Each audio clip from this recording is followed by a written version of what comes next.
Welcome into another episode of That Recap Show. Now, before we get into it, just want to issue major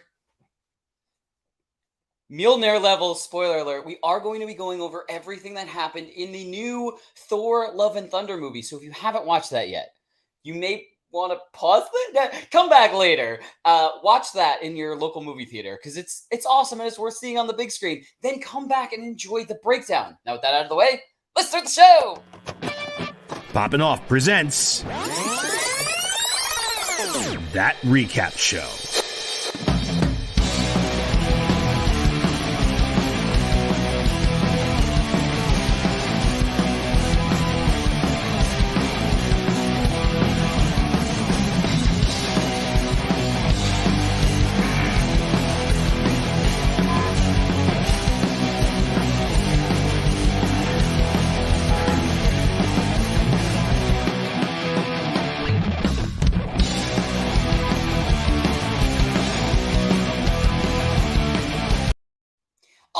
Tuning with me to break down everything from the new Thor Love and Thunder movie, it's Jon Jon Rico!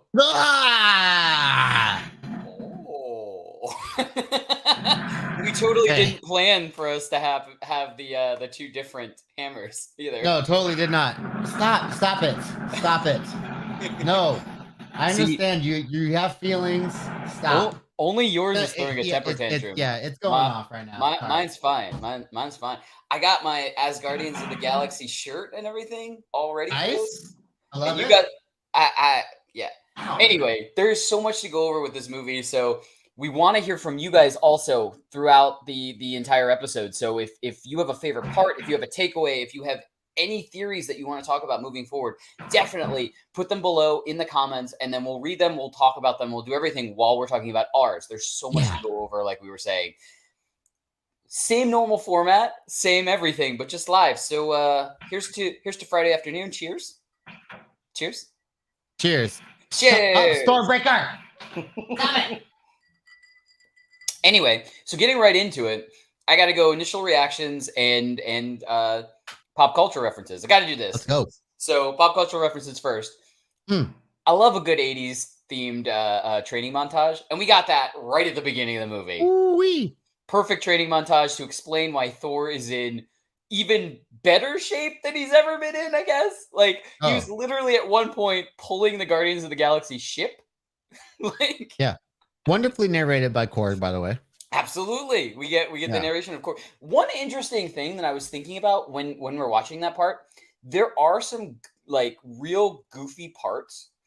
Not only in the beginning, but throughout the movie, there's some more exaggerated goofy parts. And that's, we'll get into this more and more like in takeaways and stuff like that. And that's some of the things that some other fans had problems with, was like how absolutely goofy everything was and stuff like that.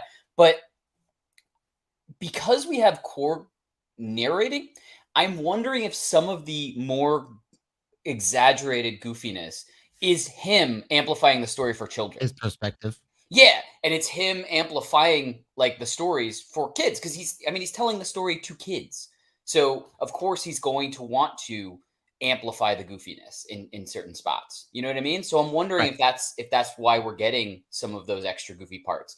I didn't have any real problems with that. I mean, it was a Taika Waititi movie, and going into it, I was like, I like his style, and I knew it was going to be goofy, and I knew that. Like, it was a follow up to Ragnarok. We knew we were going to have some goofy.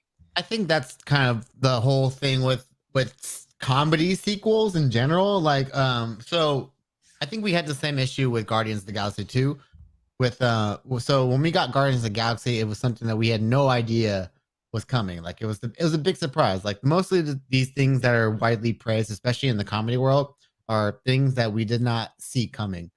And then when we get the sequel to those movies, they're always like they're more of the same thing, but we don't hold them like we don't praise them to like in the way we do the original movie, of course, because we've seen that before. Right. And so to a lot of the casual audiences, they had not seen Taika Waititi's like style of filmmaking before. Like, if you'd seen movies like Boy or Hunt for the Wilder People and stuff like that, like, what he's all about. What we do in the shadows. What we do in the shadows, another great one. Yeah, like you understand like what how he blends these things together really well. But yeah, like I think a lot of the criticisms of this movie are the fact that like it's Ragnarok was such a surprise that we Right. were expecting that quality already from this movie. Like how it's almost hard to almost surpass those expectations at this point. Well, yeah, and the only way you could have made a like a surprise kind of on the Guardians of the Galaxy theory. The only way you could have made it special again is if you did the opposite and went super serious and Yeah, stuff like go that back to because Kenneth Branagh series. yeah, Yeah. because nobody would be expecting it. But I think it was a very solid follow up Mhm. to Ragnarok and a very solid Thor movie. I mean, we had heart in it, and that's what I really think is a really good theme of the movie overall is heart, and we had Mhm. that, and we had that in multiple Love. characters. Yeah. Yeah. So I think I mean that's the best way to kind of sum it up right off the bat. Not only 80s montage to kick it all off, but to Yeah. just say it's got plenty of goofiness, but it's got that heart that's very important and really pulls everything together. I feel like. Mhm. Um, did you have any initial reactions to the movie you want to go over before we got into takeaways or? Oh, man. So many. Um I gotta say, I love the movie. Like, Yeah, I was expecting to love the movie, and even with like the 2 hour runtime, I'm actually really glad that it was like a really nicely tightly packed story. I think it's one of the few times where you could argue that there could be more added to the movie, and it like we could have gotten some more gore killing, some actual like some gods outside of the opening scene with Rapu. But uh, I man, like Taika has become one of my favorite filmmakers of the last maybe 5 to 10 years with all the movies he's done because he has this really amazing ability to um, blend incredibly emotional scenes, emotional storylines with uh, incredibly well done humor. And it's something that he's brought to the Thor franchise in a way that's it's obviously revitalized the character, but um, obviously given a lot of depth to the character at the same time. Like it highlights a lot of things that he's lost and stuff like that. Um, obviously, like with the great scene with Zeus, where we actually in the movie we got an actual like in-depth shot of the tattoos on his back, which but at the end of the day, those are all heartbreaking tattoos. Like it's a whole yeah, like memoir of people he's lost in his life, and it's just people that he loves. Um, but yeah, that I think that like his style fits this character really well. Um, there, there's great new additions to the movie, of course, like the goats. Which I was not expecting to love the goats. Like actually, when they first came up, I was a little bit worried because the screams were almost a little bit too like at the forefront in the audio. I was like, oh crap, did they like this might be like the one thing I like don't like from Marvel. But then they are used well throughout the movie, and I was really happy with that. I feel like that's a 50-50 split on everybody. Either they feel exactly Yeah, like you and I do, where I was just like, this is absolutely hilarious. I love these it's kind goats. of like the giant ant in Ant-Man 2, kind Yeah, of like it kind of goes that level. Like if you really love that thing, it makes sense for the world that they're in, but if you let it take over the movie, that's where it could almost be really bad. But so when they first are introduced, it's almost like holy crap, like these are a little bit much. But it's the way they annoy the Guardians is really well because it almost reminds me of the game when they pick up the big llama in the game and stuff like that, and the llama annoys the Guardians as well. So it's almost like a funny little nod to that if they are doing that on purpose. But um man, oh, and I loved seeing Sif return, like seeing yeah. Jamie Alexander come back as Sif. Of course, she was the one member of the Warriors 3 who survived Hela's thing because she wasn't there, of course. But the fact that we've gotten her back in one Loki, but now in Thor Love and Thunder, like I really want to see her utilized more. And she's got one arm now, which is interesting. Like she went Star Wars route, and I was like, someone's got to lose a hand, and now she's. But Well, yeah, her arm is in Valhalla, so yeah, and it's funny, like now with her there in New Asgard with Valkyrie, like if you want to play on that like LGBTQ like storyline, you could do that with those two characters for sure, in my opinion. Now, I don't think maybe people will be mad at that, but yeah, man, there's so much in this stuff that I'm excited to talk about within this movie. But those are just my initial reactions overall, and Yeah, I overall, I just really love this movie. I love the way they take over aspects of the Jason Aaron comic books for Thor, and then also the storylines from Jane's storyline in the comic books too. And I thought it was just a like I don't use this word very often for especially Marvel movies, but I thought it was a very beautiful story overall, and I thought it really hit on all the right notes at the end of the day. I yeah, loved the movie. Yeah, and one other thing I was gonna say is I really like how the Guardians of the Galaxy were in it, but weren't in it. They didn't take away from this was Yeah, still a solo it gives Thor a movie. reason for what they're gonna do in their movie as well. Like, hey, you guys like Thor doesn't need the Guardians. Right. Like at the end of the day, like he was there. He was kind of like I think he just needed people around him while he was in this kind of like stage in his life, and it it helped his ego to know that he was like looking over lesser people than him in his opinion, and which is really funny because he just really took over somebody's ship and then like did whatever they did. And then uh he gave Star-Lord and back. then yeah, he gave it back. Yeah, yeah, take the ship. Yes, please. I hope you take. Yeah, it's like that whole dynamic is really funny and not one I expected to love as much as I did. But yeah, it's a good way to lead us into what we're gonna see with the Guardians later on in the MCU, which is like classic comic book stuff. Like, hey, why are these characters going off in this thing? Hey, we'll go read their comic book and then find out what they did there. Like, Yeah. it's the MCU at its best, in my opinion. And it's adding more of like I don't want to say real life, but real feel to all the characters because things are happening at the same time now. It's not just like, oh, we have a Thor Right. movie, and then at the end of the Thor movie, we see a tease for something that might be happening in another movie next. It's we know whatever the Guardians of the Galaxy are doing is happening the same time, Right. like that the Thor stuff is happening, type of thing. So it's really adding Well, yeah. depth to Well, we the have that MCU. these we have phase 4, I feel like is they've talked about it being the kind of like the reactionary phase to Endgame, like where these characters are after Endgame, what characters are spawning after Endgame.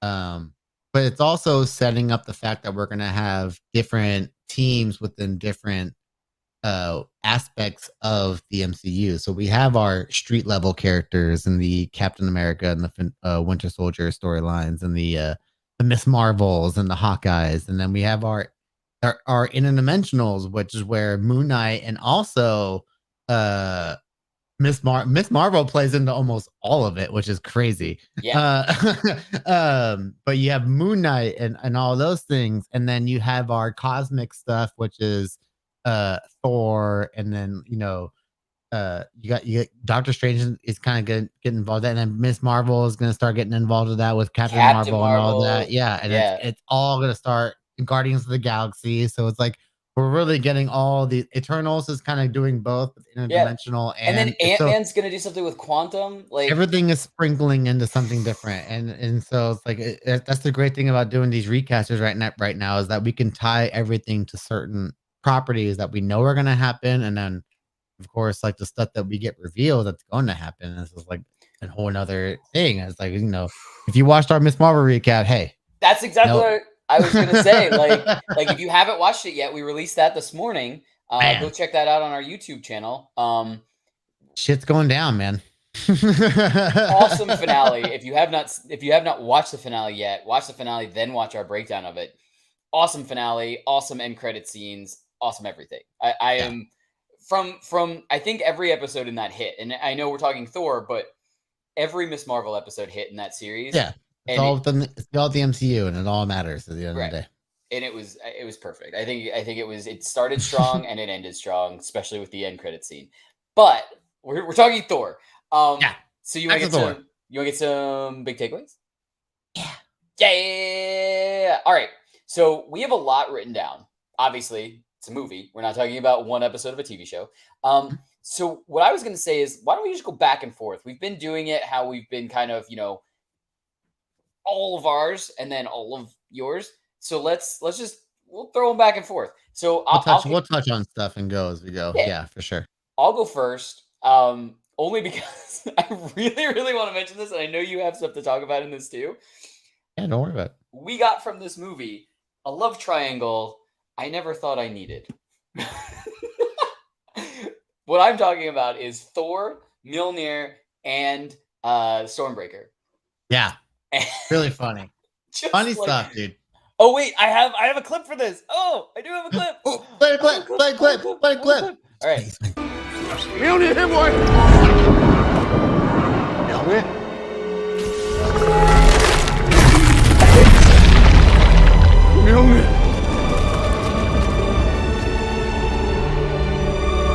You're back.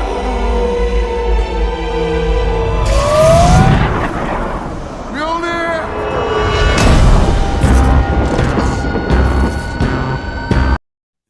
It's perfect.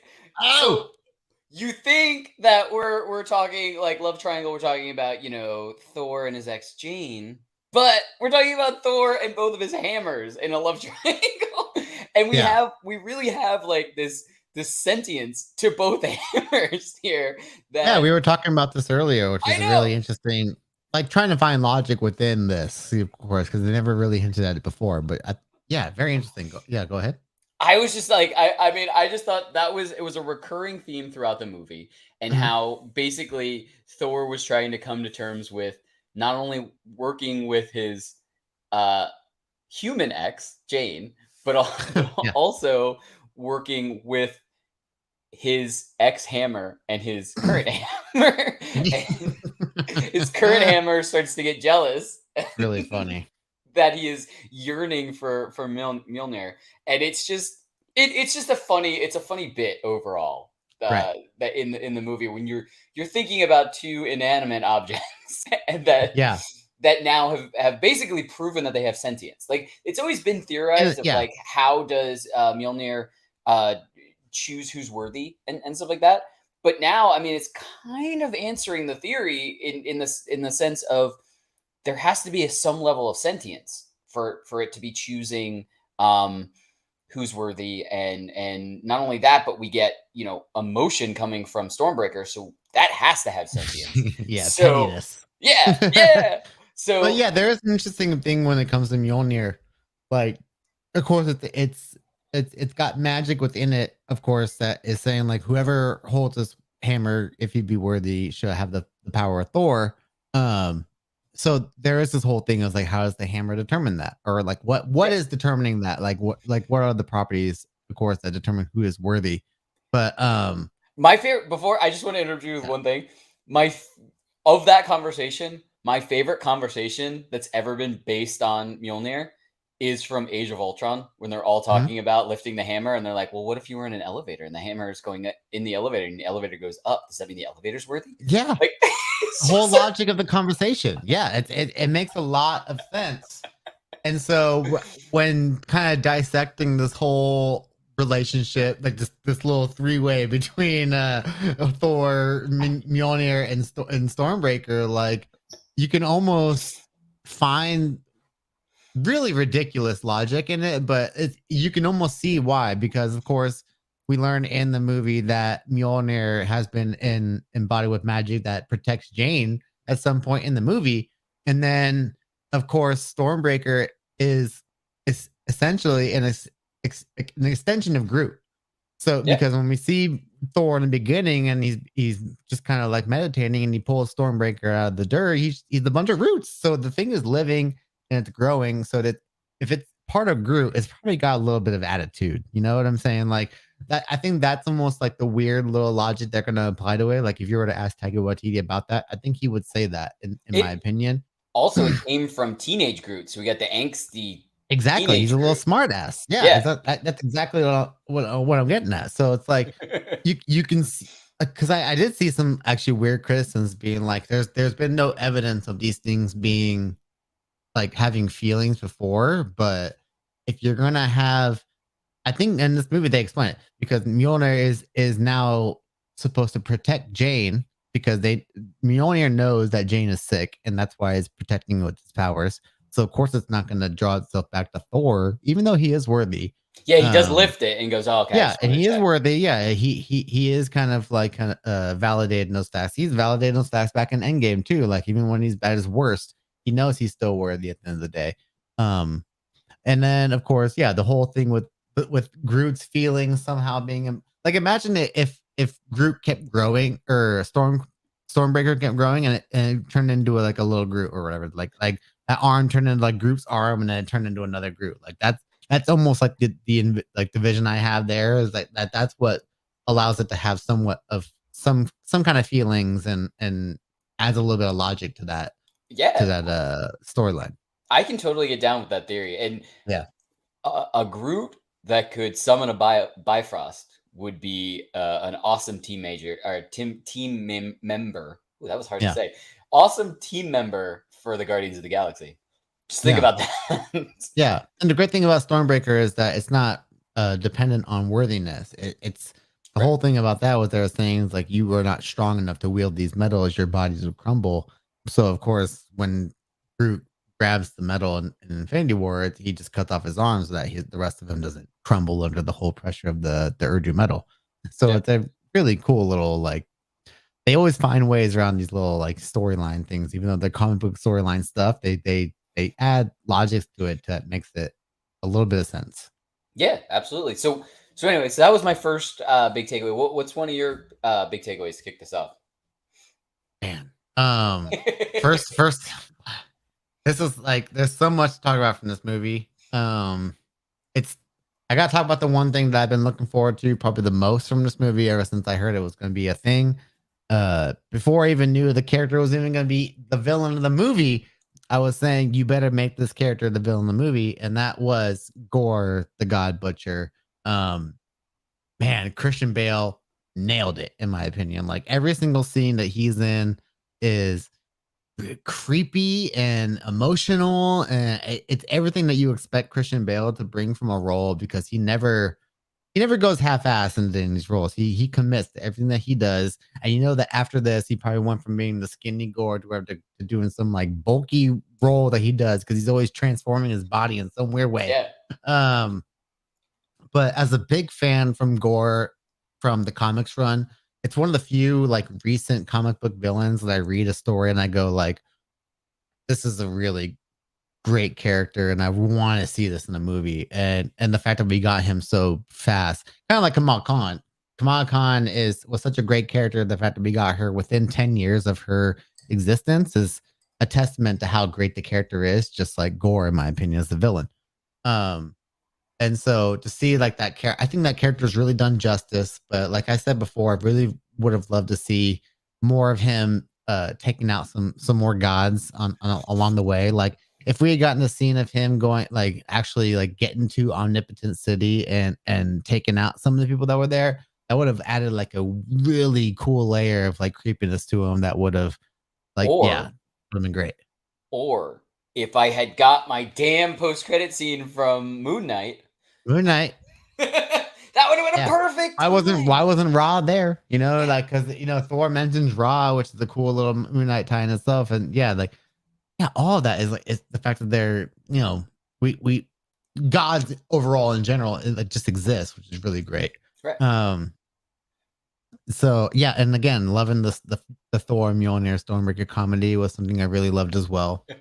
And then something else I really Jane's storyline. In my we have to talk about this in my opinion. Bringing her back after was it 2014 or when Thor the Dark World came out and she was last really like featured in a story. I think she came back for a little bit in Game or whatever it is for those little small reshoot scenes or whatever. But her being a central figure to the storyline again was really great to see, and it was the storyline that we know from the comic books, like in a more like kind of like you know they went fast with it, like they kind of like you know took some shortcuts and made it like you know movie appropriate because of course when Jane uses the Thor power, it's over time that the power is taken away from her ability to fight the cancer. But of course, we don't really have like a real timeline of how long she's been doing this, but it's pretty quick that like she goes from becoming Thor to like if I do it again, it's gonna kill me, or like me doing this is not it's not gonna save me essentially. But just kind of the way they integrated that whole source material into the MCU was a really great way. And I love seeing the way she used the hammer and how the hammer breaks into the fragments of the Yeah. broken hammer. Yeah. So it's like you're not just giving her Thor's powers, in a blanket way. It's there's a spin to it. It's something that's her own. Um, but man, what can I talk about? Well, eternity. Like, of course, like as a comic book fan, as someone who wanted to see one of this, like when I read the comics and I saw this body figure, but their body was a galaxy, I was like, what is this thing? And I've always wanted to see that in the MCU in some form. Uh, and I was so happy to see that in Eternity, and kind of how they're using this story.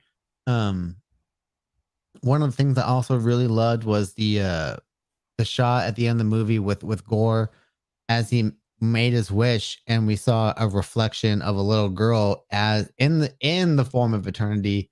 But as we came back up, it was of course love as we go to know her, and and it all leads into a really fascinating ending in my opinion. But I don't want to step too much on what you want to talk about, Danny. So I'll let you go on for what you love from this movie too, because I could go on all day.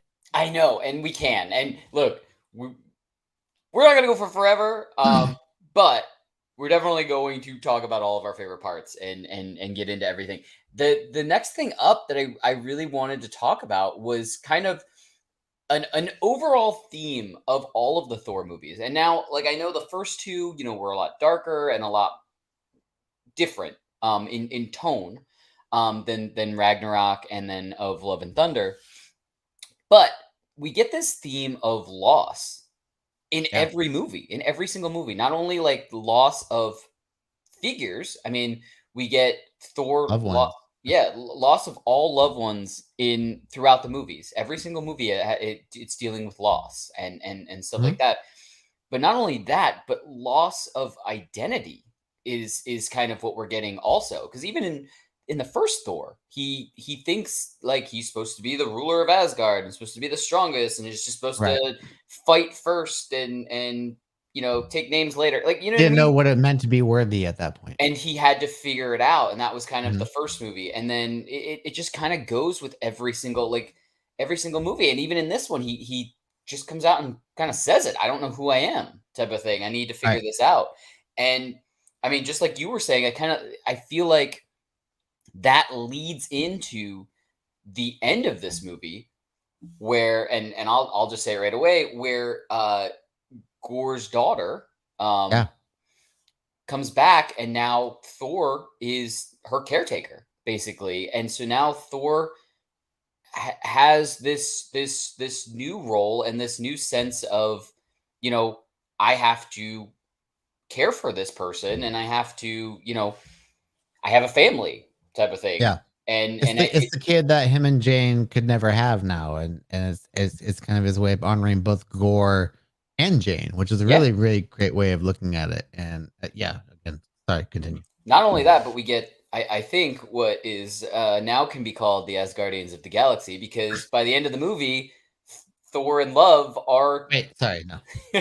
Thor and Love are, kind of going through the universe, the galaxy, and helping uh civilizations that don't have their protectors anymore, because a lot of the Mhm. gods were killed off and a lot of protectors were killed off by Gore throughout. We don't see it on, like, in the movie, but we hear about it Yeah. when in And other stuff. she's wielding Stormbreaker now, right? And then Thor is back to wielding Mjolnir, which is I thought was excellent.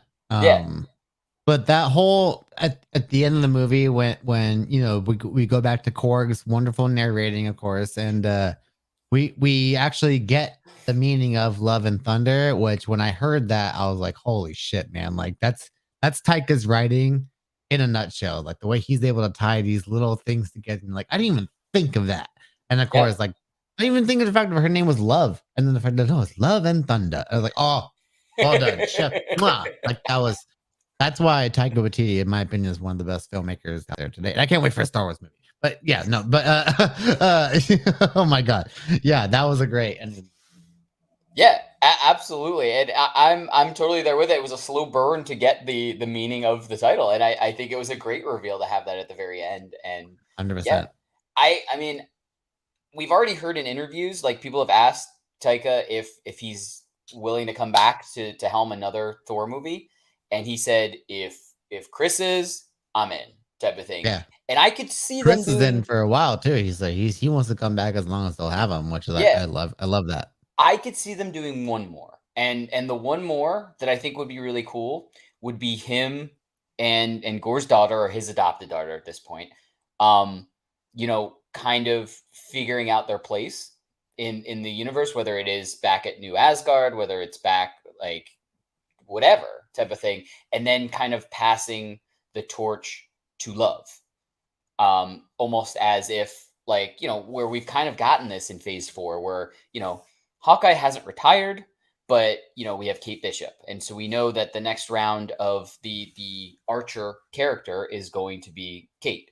And I mean, I feel like that's a theme, is just kind of not so much like retiring, but just kind of seeing the new generation. And we even have, more stuff to come with like Ironheart, with Riri Williams taking up the mantle of basically like an Iron Man character type of thing. We're gonna get Ironheart. Like we have all of these new people, and then we have Sam taking up the mantle of Captain America. Like we have all of these new generation of heroes that I cannot wait to see, like, team ups, and I mean, so many different promises. But I could see that in a fifth movie, and I think that would be really cool. And I'm not talking like I want it like 2 years from now, start filming right now. I'm saying like 5 years from now, where we can get, an aged Love to the point where she is able to kind of, Right. and I what I remember Hans was his daughter. yeah, exactly. Yeah. And that's really cool also, because not only is there a really cool theme of like gaining a family and family in general and stuff like that, but everybody's children were in this movie. Did you see the TikTok of Taika Waititi talking about how like everyone's kids are in it, and he goes, "It's just cheap labor." Yeah, they don't And know he any goes, "They better. don't know. They don't care. They just want to be in the movie." Yeah, Yeah. that's one of the things like I love about Taika was like his humor is this real humor, and when you watch this stuff, it translates right to it. Like, of course, especially right through the core correct Right. character, especially, but all Did you the hear? everything. Yeah, Did you hear the interview about Korg for Ragnarok? what's that? They said He said, I always make a pass on the script, like an initial thing, and where we're just, jotting down the script and stuff like that. And it came up that we had this rock character, and I just asked if I could, like, in the first pass, I just asked, like, I could voice it, and Hmm. no one really thought about it and everything. And then somebody was like, yeah, why not? Why not do it? And then and then he goes, I did watch a video about him explaining his role, so it might have been in that video, but yeah, that my part might actually slip my mind. But I do want to talk about Korg for a second. absolutely. Can we acknowledge the fact that he is mating with a man named a rock named Dwayne for a second? A mustache rock named Dwayne, and like if I feel like not a lot of people like in my theater, I feel like not a lot of people like laughed at the fact that at that joke. Like it's a rock named Dwayne. People like exactly what Taika Waititi is doing when he did that, and I just love that so much. And we're gonna get a little baby Korg in the next time we see Korg, which is the funny thing. Like I love the way they explain the mating process of the Cronin people, which is really funny. They just hold hands over a You hold rock, hands and over a and a fire new for a month. and a new Cronin gets made.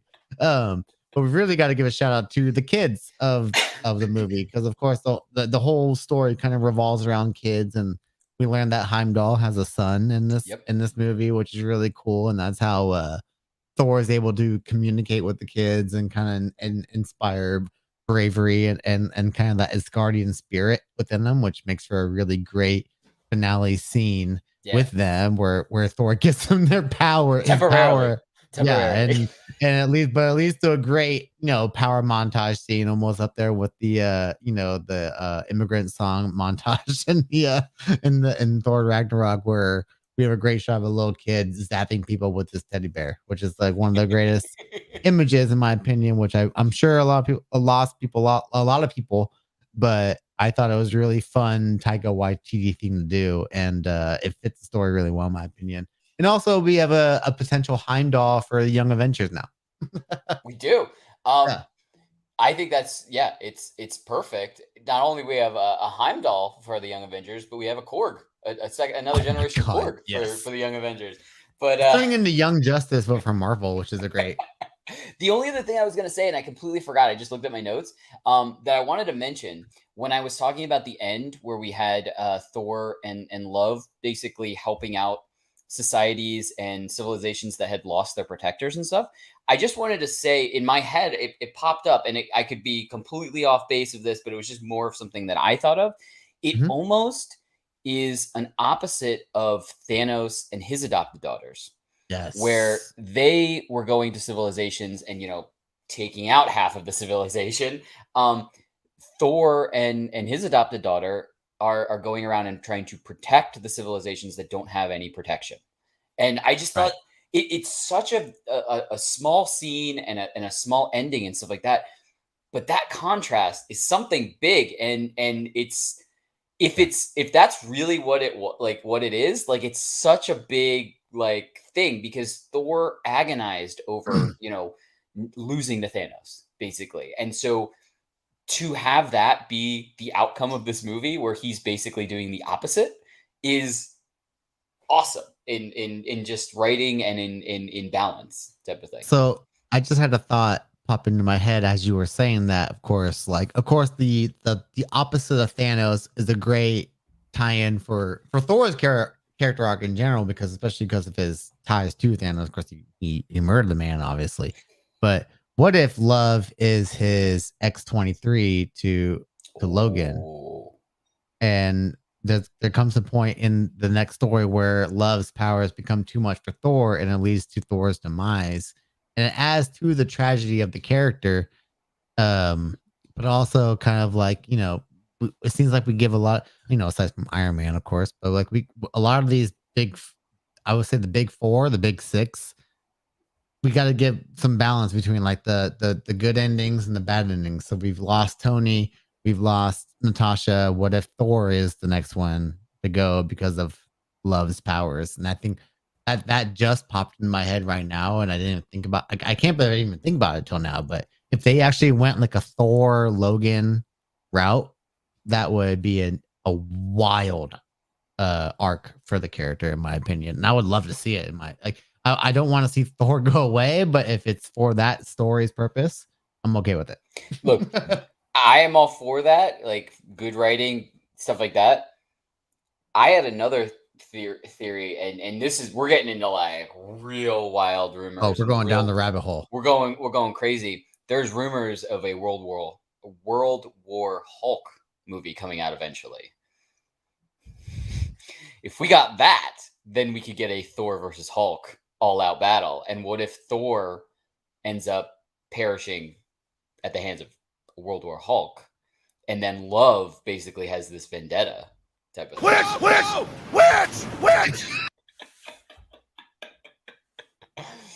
It's a lot of rumors, a lot of theories. We're going down rabbit holes for this, but yeah, I mean, there's so much stuff that we could be theorizing for future of the Yes. OG Avengers type of thing, the ones that are Oh still yeah, around. So absolutely. I think it's time for predictions. sounds good to me. Let me. Cue it. Yes. Right. All right, why don't you kick us off? Oh man, where do I start here, Danny? I'll start off with the second post credit scene, which was obviously seeing that Jane is alive and or not alive, but she made it to Valhalla, which is a really cool one. We're seeing Valhalla for the first time ever in the MCU, but it also kind of lends more credibility to this, interdimensional, other realmly kind of phase within the MCU, that there is a place beyond life. There is, we got that in Black Panther, of course, with kind of where Black Panther would talk to his father's spirit and all that. I wish I remember the name of the dimension that they called it. But we have evidence of there being life beyond life, within certain cultures of the MCU. Resting places. Yeah, we got it not only Yes, in Black yes, Panther, but resting places is a good way to say it we for got it sure. in Moon Knight too. Moon Knight as well. Yes, absolutely. So one of the things that I was thinking about was the fact that if we do get another Thor story in a movie form or however we get it, are we going to see more than just Heimdall and Jane in Valhalla now at this point? Are we going to see, if they can, God bless, they can bring them back, Anthony Hopkins come back as Odin? Are we going to see Frigga come back? Are we going to see Loki come back? Because remember, Loki at this point in the timeline is dead at the hands of Thanos. And the whole idea of them, they all died on the battlefield. That's the whole thing. Not just Odin didn't, but I think Odin, of course, is a special case when it comes to that kind of thing. Like he's Odin after all. Like, Well, you could arguably say that he died because he was using the remaining of his power to still keep hold back Hela. Hela. Yeah, because you as can say soon that. as Like he passed away, he's the always had gate a opened. duty, Yeah. and but yeah, I imagine like in the fact that like when it comes to like someone like Zeus, something like that, like how powerful they are and how hard they are to kill. That the fact that he had just reached his course, even as Odin, Right. means that like, of course, you made it. But what I loved about this is like the fact that you've opened the door for one possible communication between life and death between Valhalla and Thor, essentially. Because now you have a scientific mind like Jane within Valhalla, which is something they don't have in Asgard, of course. So like it's something you can throw into from her comic arc where like when she's not Thor, she's able to use her scientific mind to help out Asgard. And then when they need her to be Thor, she can be Thor and stuff like that. So if you can kind of balance the two, that would be a really cool way. But if it's also a way to just kind of help usher Thor into Valhalla, beautiful as well. Well, isn't the other, and I could be completely wrong, I just saw a video on this. Isn't the qualifications Asgardian dying in battle is kind of the big one, but also Odin is allowed to grant you access to Valhalla. So like Loki, frost giant, did die in battle, but is a frost giant technically. So Granted. yeah. So easily though, I mean, he kind of made amends with his father, so he could easily be granted in. Yeah, I bet when when Odin adopted Loki, he gave him that blessing before. Like I think to make sure that like if this boy is going to be raised right, he would have given him that like feeling of being. He would have given him that like whole like like a knighting or whatever that whole like you are an Asgardian type of thing. But I think he would have had yeah, but that kind of side note, because he still calls himself son of Odin before he dies to Thanos. Like he still does those titles and stuff like that. So but the side note is what I feel like gets Jane into Valhalla is if you are accepted. Yeah, but if you are accepted by Odin to enter Valhalla, I think. Yeah. And so I will say this, and you can totally get back to your prediction. I'm sorry I interrupted, but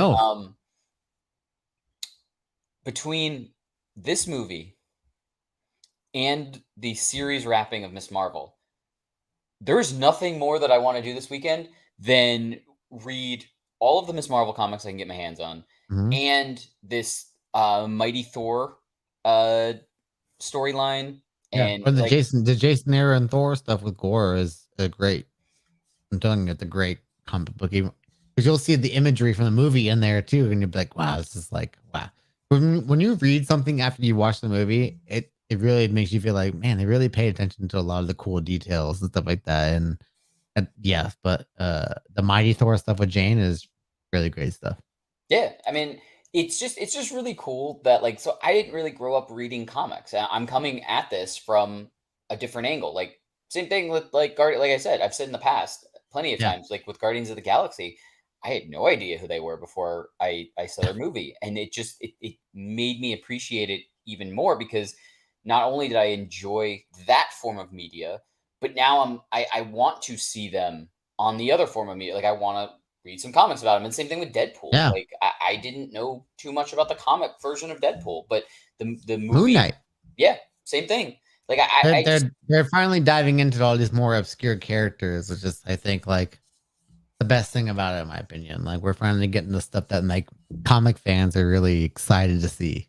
yeah, and I just think coming from the opposite, coming from movie TV show 100%. fan, I appreciate how much they're taking elements from these comics, because then it makes me want to get into these comics. So they're getting a crossover fan, because for me at least, like I want to read these medias now, because I'm interested and I want to hear more about it. And a 2-hour movie wasn't enough. I want to read these other storylines, and I want to take deeper dives into some of these characters. And I think it's really cool. And I think when you can do that, it really means you've done something special.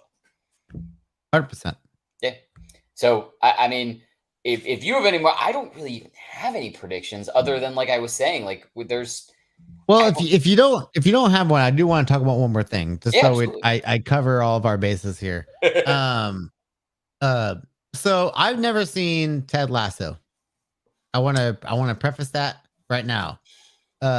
So when we got our first post-credit sequence of a certain actor playing the great Hercules character, which I was really excited to see Hercules on screen finally in the MCU. But I don't know enough about this actor who played Roy Kent in Ted Lasso. Would you like me to educate you on this?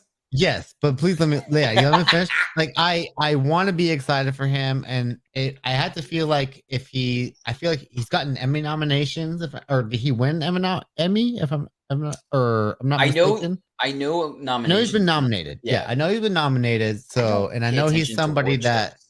Yeah, I tried to, but the last few years have been really hard.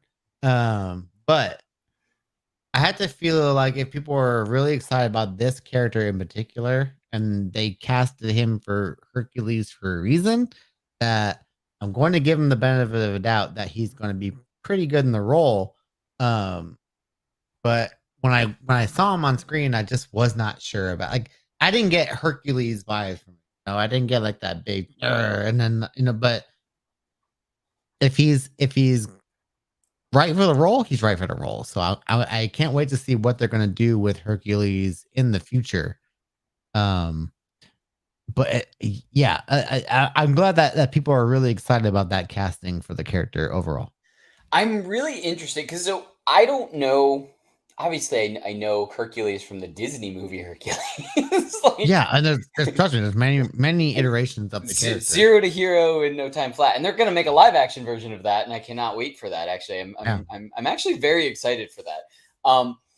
But his character Roy Kent in, I can just play a video. Hold on. Roy Kent. If you see there, he's happy.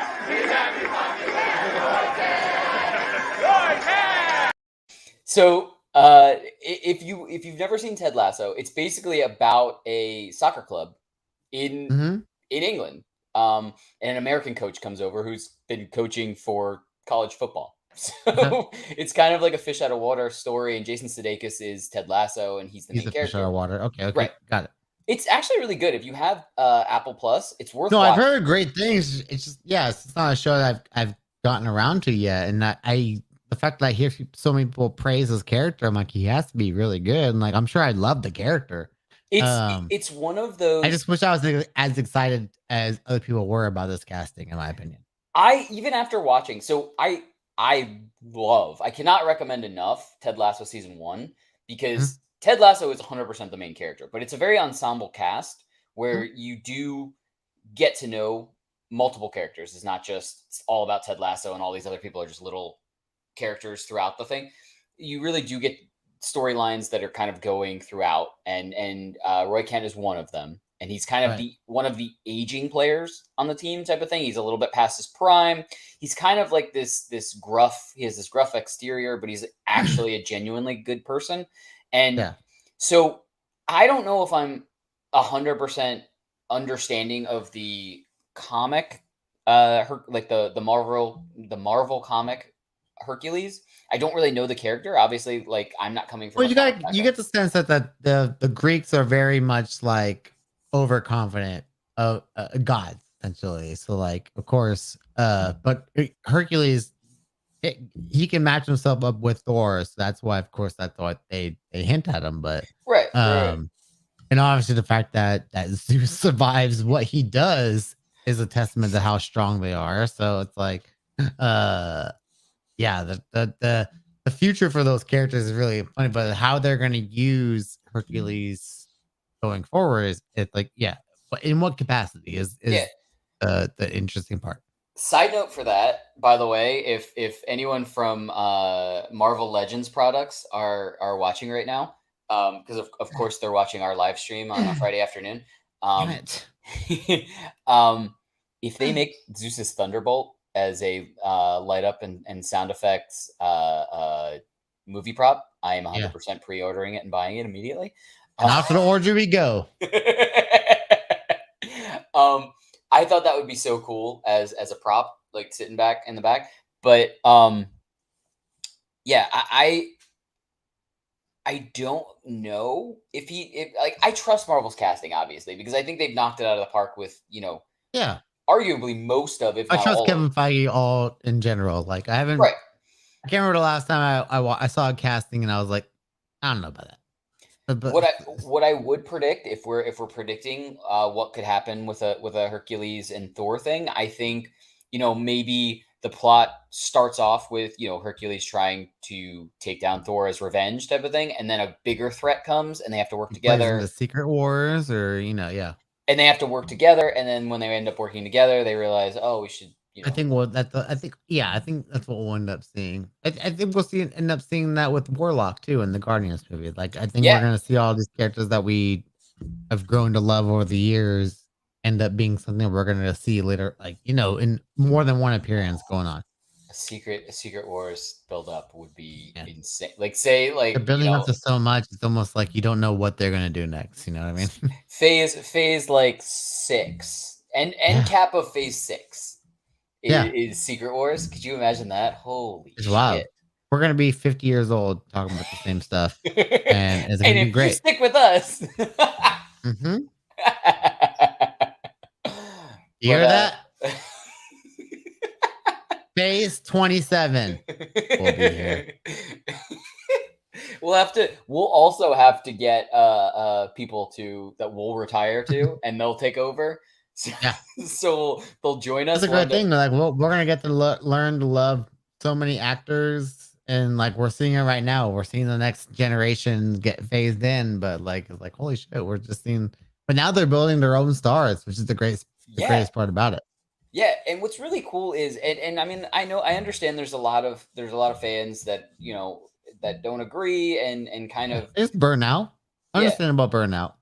Yeah, but but I yeah, for the mean, people involved, yeah, for sure. it's so cool what we've gotten to, and Phase 4 as a whole, I think, has been awesome because we've taken something that was really centralized around characters that we already knew, and we built with them for so long, and now it's like we're restarting and we're expanding Yeah, so it's much next more, generation time. and it's so cool because like it's something new every single time. Like I didn't know anything about Shang-Chi, but Yeah. I loved his movie, and I cannot wait to see him pop up in something else or his sequel. Like I can't Mhm. wait, and it seems like Eternals. yeah, same. Like Yeah. it's just like the new characters they introduced like are so like I can't wait. Like I can't wait for everything. It's so exciting. Mhm. It's I haven't burned out, and I There's really more coming. yeah I haven't burned out, and I really don't feel like I'm going to because I'm finding something that I like about everything. And it not Right. even in a I love everything blanket statement or anything like that, but like I just There's think like something fresh right. each- And to everything has us. been a different aspect of something like that we haven't seen before. Like, even if you go back to like Moon Knight kind of introduced more of like these horror elements type of thing Mental health themes, and so we're yeah, the whole thing about the MCU is the fact that we're exploring different genres and themes and stuff like that. So as long as you're keeping those things fresh and you're not diving into those themes in too much of a succession, like if you're gonna dive into mental health, don't go one after another with Right. mental health. Do it one after, like do one and then do one a little bit later on, like whatever characters it fits, of course. So like we dealt with alcoholism going back to Iron Man 2. So Yeah. like if there's a character that does alcoholism, it's gonna feel good today too because we have those character relations. So yeah, it's all about themes and stories at this point, and And expanding, yeah. factions. Yeah, Not only that, but expanding everything. yeah, Like we're getting more universal. We're getting more celestial. We're getting more multiversal, basically. yeah, Of 100%. everything. It's just exciting, and I mean, Fantastic Four, mutants, so much to go. Secret Wars capping Go. off, like maybe as a next About to pop major off, thing. people. It's gonna get crazy. But anyway, that's what we think. Let us know in the comments below. What did you think of the Thor Love and Thunder movie? And what about that post-credit scene? Do you think Roy Kent is going to make a good Hercules? And what's to come of Thor and Love? Do we think that Love is going to end up eventually being the successor of Thor when it's time for him to retire? For now, it's exciting to see them both work hand in hand. And as always, don't forget, like, subscribe, and turn on notifications to hear about all of our latest video updates. And before we say goodbye, next week we're going to be diving into some pretty cool stuff. I don't know if we're going to be doing it personally right away on Friday. It really depends. But next week is San Diego Comic-Con. We're going to get a lot of teases, trailers, information, leaks, everything coming out about the new projects. So for much MCU. to talk about, Danny. Holy shoot. We're definitely going to be doing a recap on everything from San Diego Comic-Con. So stick close to all of our social medias because we are going to plan an episode kind of recapping everything that's happened from San Diego Comic-Con. If it's not next Friday, then it's definitely going to be happening. And you know what? Let us know if there are any TV series or any movies that you want to see us recap because you're really excited and stoked about them. Let us know in the comments, and we'll definitely take a look at those series or those movies and recap them in a live episode or a pre-taped episode. See you next week. Bye, everybody. Poppin' Off presents That Recap Show.